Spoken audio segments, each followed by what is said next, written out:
The worst of it is I don't think she was lying, Truce says to Wendy over a coffee back at the base.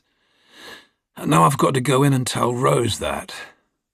Wendy cradles her cup in her hands and looks at him over the rim. June Mills may believe what she is saying and still be wrong. I thought about that, says Truce. I went over her story. It sounds plausible. Or it would be if the guy wasn't still alive. I guess I could go over and check him out, but how would I know he's not the real deal? I can hardly ask him for fingerprints, even if they were on record, without Rose going ballistic. Could someone have been playing a joke on June? Why would they? And how would they know she would be there, says Truce. It was chance she decided to walk the neighbour's dog. It's odd that she had called on Wiles shortly before the incident, looking to get donations for a school. That's the one bit I don't doubt, says Wendy. Coincidence and the interconnectedness of some small communities play far more of a role in our everyday lives than most people think. Did she say why she kept on reporting what she'd seen? Eventually, says Truce. It's 11 a.m. because that's when she's finished clearing up after breakfast. Gives a slight smile. Not an early riser, Mrs. Mills. But as for the rest, it's a combination of trying to be a good citizen and a deeply rooted fear that she might go batty like her mother, dementia. Not, she said, that they knew what it was at the time, but Mrs. Mills watches all those programs with those handsome young doctors and is very up on modern medicine. And her grandkids being in the profession too. Truce nodded. She's a smart lady. Born later, she'd probably have had a career herself. And I like her. That doesn't mean she's right, says Wendy. Truce sighs. No, but I did my best to poke holes in her story, and I can't, he laughs. Except for Wiles not being actually dead. There isn't much dispute. Her story is simple, says Wendy. Part of my problem, says Truce. People tend to overcomplicate lies. You should run this past Coop. He's a dick, but he's also a good copper. He might see something we're missing, says Wendy. Truce groans. You could always ask around at the golf course. I don't think Rose meant me to start working the case. Then be discreet. Do you play? Nah, says Truce. I'm in agreement with the guy who said golf spoils a good walk. But thanks, Wendy. I'll think about what you've suggested. Any time we're on the same team.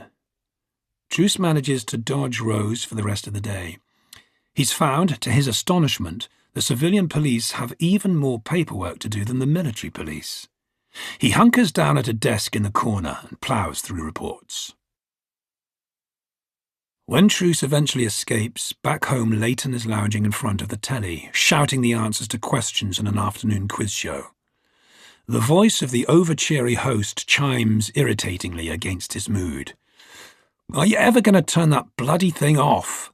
You're home early, says Leighton, not bothering to lift his gaze from the TV. I didn't expect you till later. Been reading these books on police evidence. He gestures to a number of crime novels strewn around the room. And they have coppers working all hours. Says Truce, throwing himself down onto the sofa and undoing his tie. Isn't it time you found yourself something to do other than hang around the house?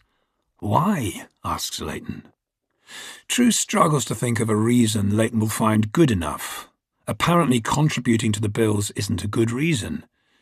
You're untidy, he says at last. I'm taking the rough edges off your military precision. No lass is going to go out with a man who puts creases in his jeans like you do. Truce gets up. I'm going to shower, he says. While I'm gone, make yourself useful and think of how a man could be murdered one day and be walking around the next.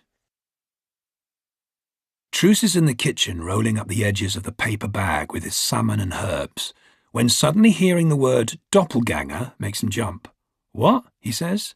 Leighton peers over his shoulder. I don't see why you can't eat fish and chips out of a newspaper like anyone else. Truce puts his food in the preheated oven. What did you say? I said doppelganger. Doppelganger? You're kidding.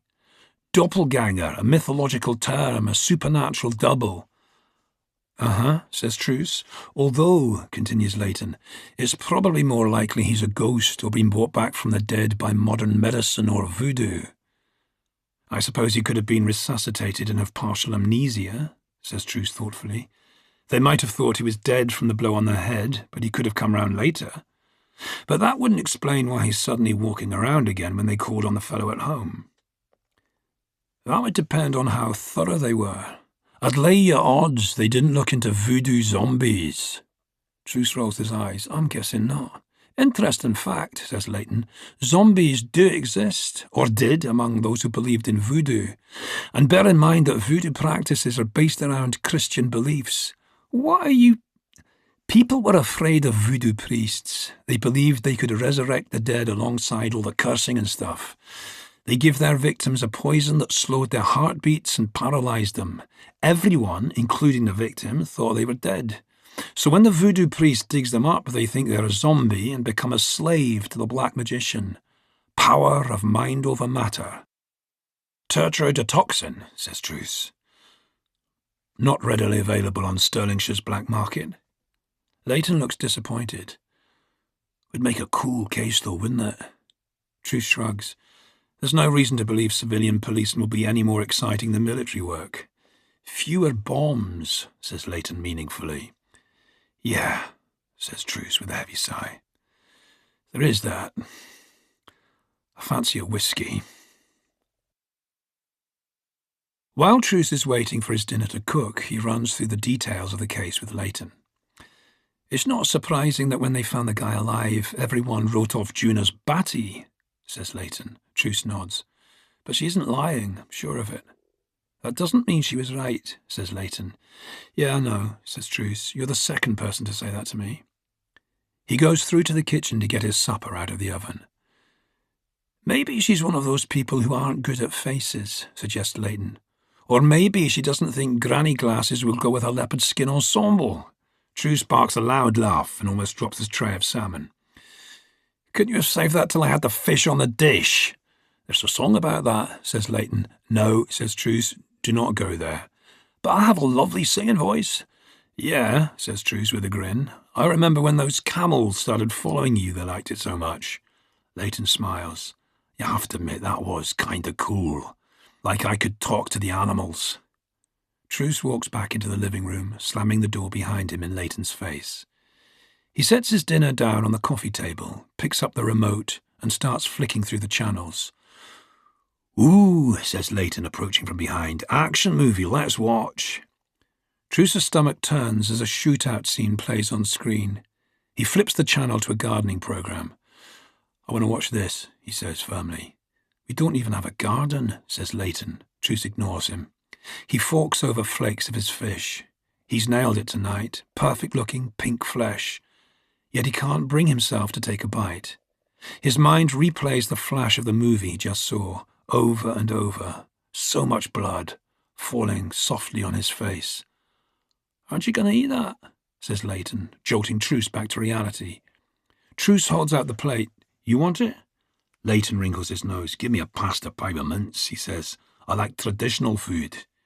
Truce shrugs and sits back in his seat, acknowledging to himself all he is going to ingest tonight is whiskey. On the television, a man in a checked shirt is being enthusiastic about ferns. Look, there are only two options, says Leighton, breaking into his thoughts. The guy is alive, the guy is dead. You could take her to see the guy at his home. I'm half expecting Rose to have that staked out to see if I'm disobeying her. If Wiles lodges a complaint about police harassment, for example, I'm toast. Leighton shrugs. You're being paranoid. But I get that the guy might get a bit pissy if people keep coming to check he isn't dead. He pauses and scratches his beard. Why don't you take your new pal June to see him in the mortuary? What? Says Truce. Either she says she'll go because she's sure the guy isn't dead, or she backs off. I'm betting that'll make her admit she was mistaken. Then everything's fine. Leighton picks up a can from behind the side of his chair and cracks open a beer. Unless, of course, he is a zombie. But then it could be the end of days. Did you know the worst curse you could give someone in Chinese is, may you live in interesting times? I'm going to bed, says Truce, standing up. What, and missed the rest of this botanical wonder? Says Leighton, gesturing at the screen. Truce snorts and walks away. Before he closes the bedroom door, Leighton calls after him. What's so compelling about this case, mate? It's the first time she's let me out of the office on my own, off the leash, shouts back Truce. I don't want to screw it up. Leighton says loudly,